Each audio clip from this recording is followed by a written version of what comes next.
They told him to fall back before sunrise. They said the line was lost, that the enemy was everywhere, and that survival depended on retreat. But as the cold wind swept across the shattered trees and the smoke of burning armor drifted through the dark, one man stayed behind. Not because he was fearless, not because he was ordered to, but because something inside him refused to move. For the next 72 hours, alone and surrounded, he would turn a forgotten patch of ground into a nightmare the enemy would never forget. Imagine being 20-something years old, exhausted beyond words, your hands shaking not just from the cold, but from days without proper sleep. Your boots are soaked, your uniform is stiff with mud and blood that may or may not be yours. Somewhere in the distance, artillery rumbles like thunder that never ends. This is where our story begins. In the winter of World War II, when maps were changing by the hour and human life felt painfully cheap. On this channel, WW2 History, we often talk about massive battles and famous generals. But today is about one ordinary soldier who made an extraordinary choice. Before we go any further, if stories like this matter to you, if you believe these forgotten moments of courage deserve to be remembered, take a second to like this video and subscribe to WW2 History.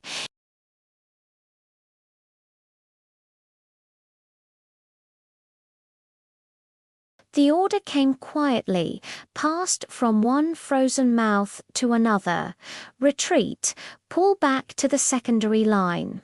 Leave what you can't carry.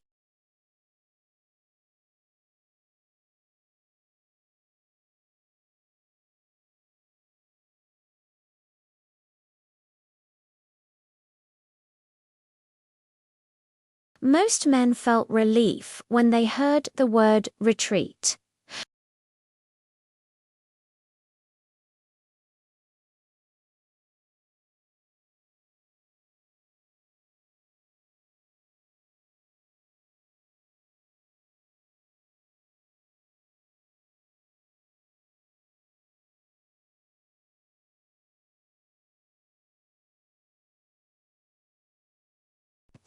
In front of him was a narrow road, a bend in the terrain that acted like a funnel.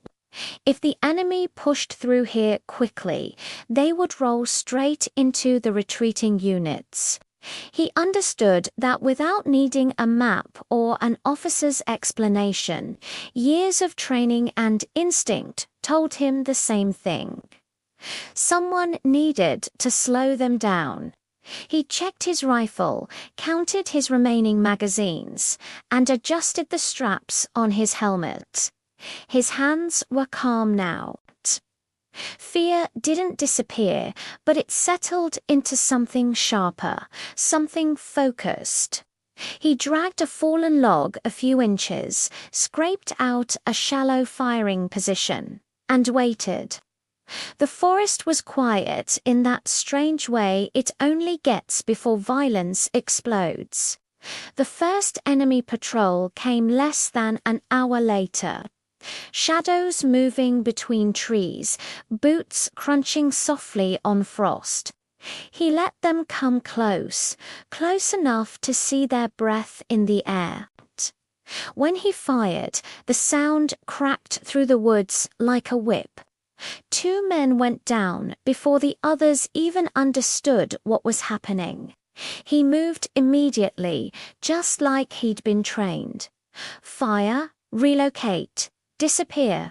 From the enemy's point of view, this was supposed to be an empty sector.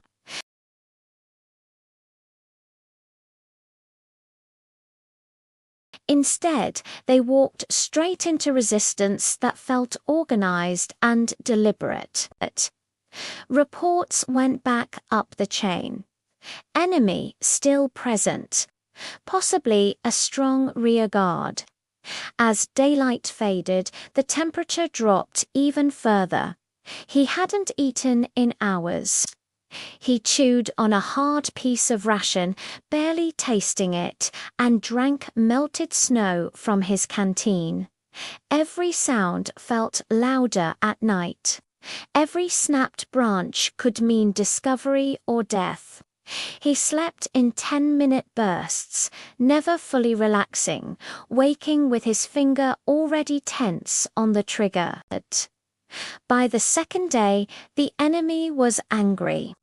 They pushed harder, using more men, probing from different directions. He responded the only way he could, by becoming unpredictable. A shot from the left, then silence. An explosion from a small grenade he'd saved, then movement from the right. He used the terrain like it was part of him, melting into dips and shadows, leaving behind confusion and fear.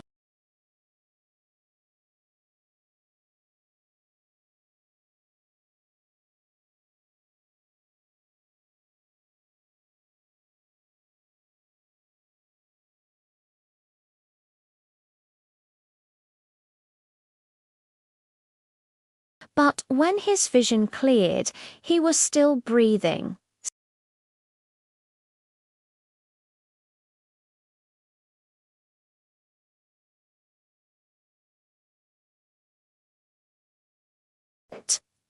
Enemy casualties began to pile up. Not dozens at once, but enough to make every step forward feel expensive. They slowed their advance. They started waiting for artillery support.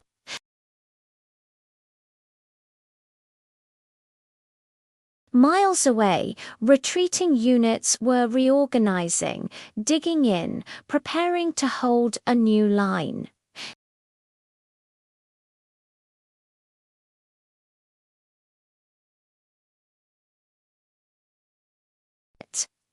His hands were swollen and numb. His lips were cracked and bleeding. He was running dangerously low on ammunition. The smart decision would have been to slip away under cover of darkness. But each time he considered it, he pictured enemy vehicles rolling unopposed down that road. He pictured his friends, exhausted and vulnerable, being hit from behind. And so he stayed. The enemy finally brought heavy firepower. Mortar rounds screamed in, shaking the ground, ripping trees apart. He curled into the earth, pressed his helmet down, and waited for the world to stop exploding. When the barrage lifted, he did something the enemy didn't expect. He attacked a sudden burst of fire, loud and aggressive, like the opening of a full defensive line. It worked.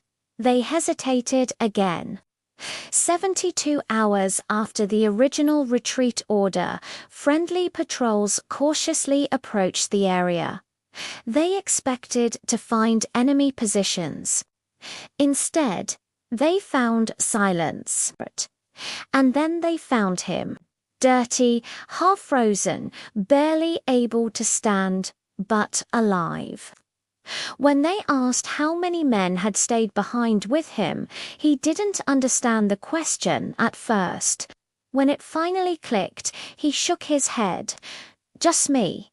The reports that followed were hard to believe. Enemy advances delayed. Conflicting intelligence. Unexpected resistance.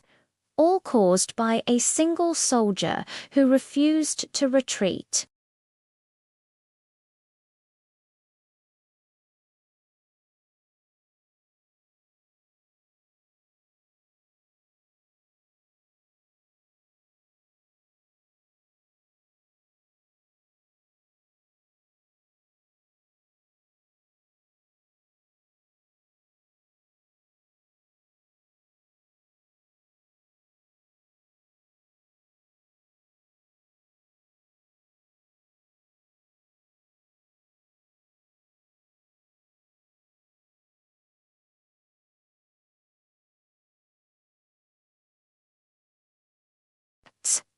Stories like this remind us that history isn't only shaped by famous names and grand strategies. Sometimes it's shaped by one exhausted human being making a quiet decision in the cold. If this story moved you, share it with someone who appreciates real history, and let us know in the comments what you think you would have done in that moment.